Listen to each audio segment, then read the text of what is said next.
Hey guys, Tim here from Candid Tech TV. Today we're going to talk about what specs and features are the best to look for in a gaming projector. There are definitely some things that I would say are necessities, and then there's those features that are maybe like the cherry on top and things that are nice to have. So today we're going to cover all those. I'm going to tell you definitely what you want to look at, and we're going to go over some things that you're not going to want to miss before you spend your own money on a good gaming projector. So first thing I'll say is the resolution. So the native resolution is what you want to look at. Native resolution is basically what you're going to get out of the projector. A lot of other models might say, oh, supports 1080p and it's a 720p or it's a 480p even projector. The native resolution, you want to have at least 1080p if not 4K. I've touched in other videos, if it's not 1080p, you're gonna have a harder time reading things like text, maps, things like that. A lot of the time in a lot of games, you're dealing with small menus, you're dealing with icons in the corners of the screen, things like that. 1080p is definitely what you want for a good gaming projector. You might be able to slide by with 720p for text for other uses, but for gaming, I would say go 1080p minimum.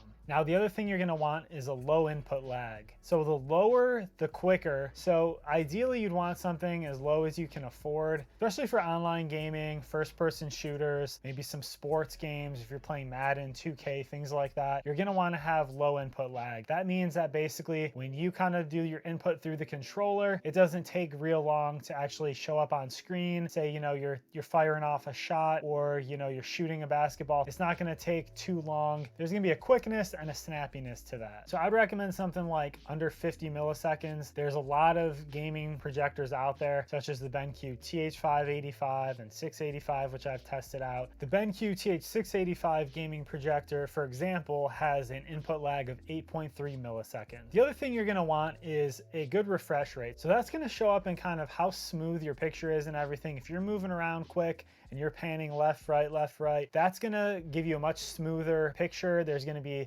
less lag. It's gonna be, again, snappy. You're gonna be able to just pan around and see things very clearly. If you have a slow refresh rate, that's where a picture might look jumpy. You might be seeing things like you're maybe missing frames. So you really want that refresh rate to be 120 hertz or better. These next things are kind of the second tier, where I'd say maybe some added bonuses. So the next thing is the brightness. I would say 3500 lumens would be amazing. That's kind of great. For the most part, you can definitely play that at night. You can play that sometimes during the day with blinds drawn, things like that. The brightness, like always, is going to depend on the environment you're using it in. But if you want to be very flexible and, say you're going to use this in a living room where you might get some light coming in, you're going to want to have a better brightness. So, 3500 lumens would be great. That basically lets me play with my projector I have now in the evening time when there's still some light.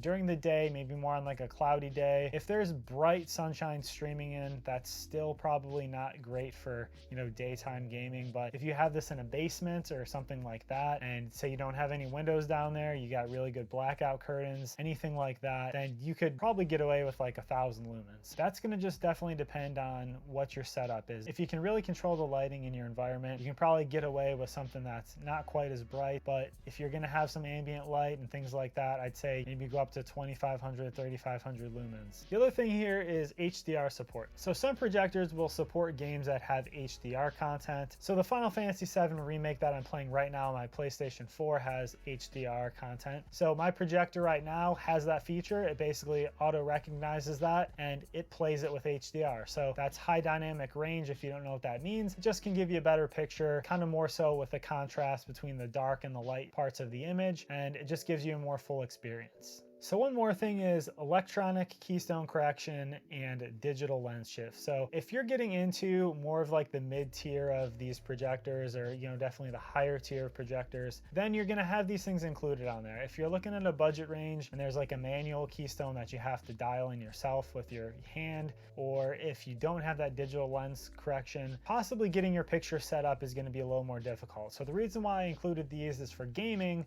What ends up happening with a manual keystone is you end up getting blurriness around the edges a lot of the time because your picture is shot up at an angle. You correct it with the keystone to kind of, wonk it back down here. And then what happens is you lose some of that crispness around the edges. With gaming, a lot of the time, that is your indicators, your maps, things like that.